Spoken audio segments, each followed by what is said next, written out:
हम देह है ये माना ही है, जाना कहाँ है।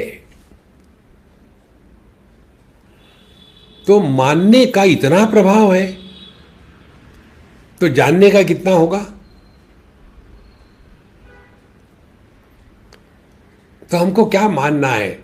तो पहली स्टेप आती है शास्त्र में कि पहले हम देह नहीं है ये मानना है। फिर सवाल आता है फिर हम क्या है। फिर हमको बताया जाता है हम जीव है। जीव होने के फायदे क्या है। पहला फायदा ये है कि अपने जीवन के सुख दुख को लेकर के हम अन्य को बदनाम करने का जो स्वभाव है उसका त्याग कर देते हैं। हो गया ना मजा। कारण क्या है। ये जीव भाव का सिद्धांत क्या बताता है कि हमारे जीवन के सुख दुख हमारे पूर्व जन्म के कर्मों के फल है। दो ही फल आते हैं जीवन में, सुख और दुख। तो जो पुण्य का फल है वो सुख है और पाप का फल दुख है। लेकिन हमने तो कभी कुछ किया नहीं तो कोई बात नहीं, इसने पिछले जन्म में किया होगा। तो इसके द्वारा मनुष्य अपने दुख के लिए अन्य को बदनाम करने का धंधा बंद कर देता है और फिर उसका ध्यान आता है अपने पर कि यह जीव मैं जो हूं वो कौन है। फिर लग जाता है कर्म में, उपासना में, जप करने में, इस सब में लग जाता है। और फिर भावना करने लग जाता है। क्या भावना।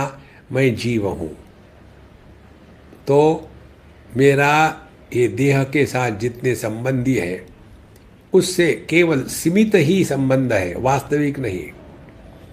हमने आपको एक बात बताई थी ना, सूखा कचरा और गीला कचरा।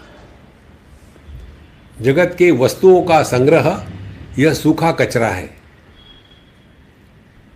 और जगत के सजीव रिश्तेदार जो है ये गीला कचरा है। इन दोनों के द्वारा हम दुखी होते हैं।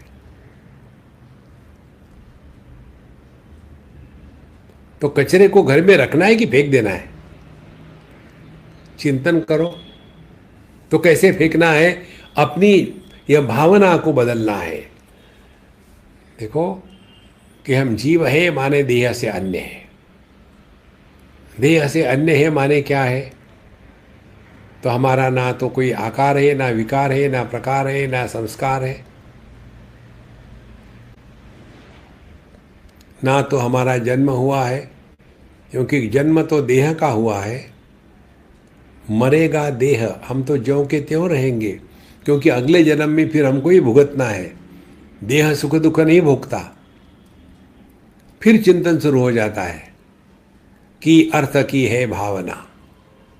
फिर हमने ये भावना करी कि हम जीव हैं और एक बार ये भावना दृढ़ हो गई फिर तीसरी स्टेप आती है कि यह जीव कौन है, क्या है, कहाँ से आया। तब जो साधना करने वाला होता है वो देह नहीं होता, साधना करने वाला जीव होता है, सुख दुख भोगने वाला जीव होता है। अब ये जीव के पीछे लग गए कि अर्थ की है भावना। अभी जीव का अर्थ क्या है। तो हमको बता जीवो ब्रह्मैव नापरः। जीव ब्रह्म स्वरूप है। फिर लग गए अपने आप को हीन दीन समझना छोड़ दो। हम साक्षात परमात्मा स्वरूप है।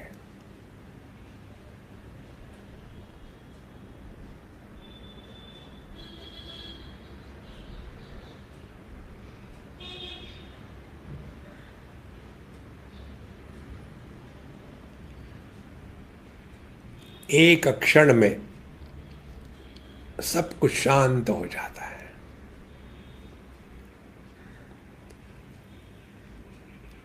नास्ति बुद्धि अयुक्तस्य न चायुक्तस्य भावना न चा भावेत शांति अशांतस्य कुतः सुखम।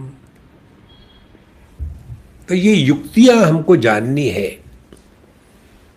कि अर्थ की है भावना, बहुदीन जपा ओंकार है। फिर व्यक्ति साधना में लग जाता है। फिर ओंकार का जप किया। ओंकार के जप करने से मन शुद्ध होता है। हम लोगों ने पंचदशी में पढ़ा है, जिसका ज्ञान हो गया है लेकिन मन में मनोराज्य चुप नहीं होते। मनोराज्य माने हम न चाहते हुए भी विचारों के तूफान चलते हैं, जिसका कोई अर्थ नहीं है। वही के हुए विचार 1000 बार आते रहते हैं। तो इसलिए हमको बताया था दीर्घम प्रणवम उच्चार्य मनोराज्यम विधीयते। तो बैठो भगवान के सामने और दीर्घ प्रणव का उच्चारण करो। ओम।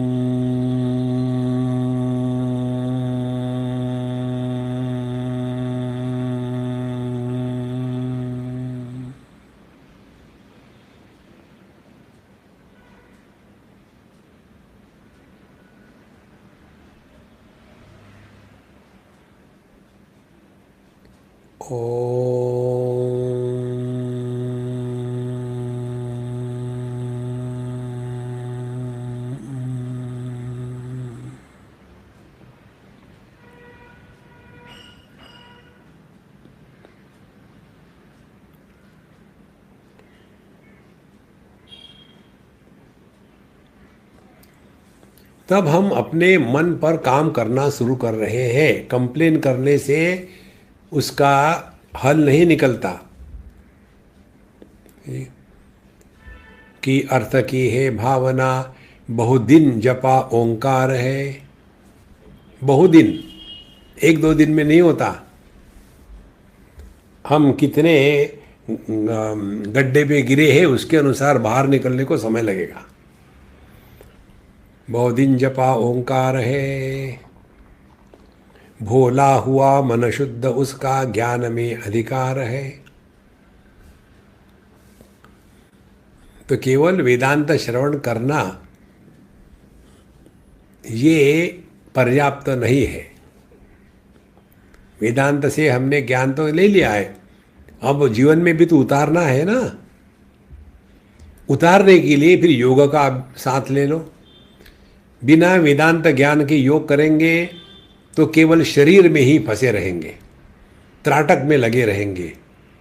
अनेक प्रकार की उपलब्धियों का महात्म्य होगा, अंतःकरण में अनेक प्रकार की सिद्धियां प्रकट होने लगेगी। फिर किसी को आशीर्वाद, किसी को शाप देने लगेंगे।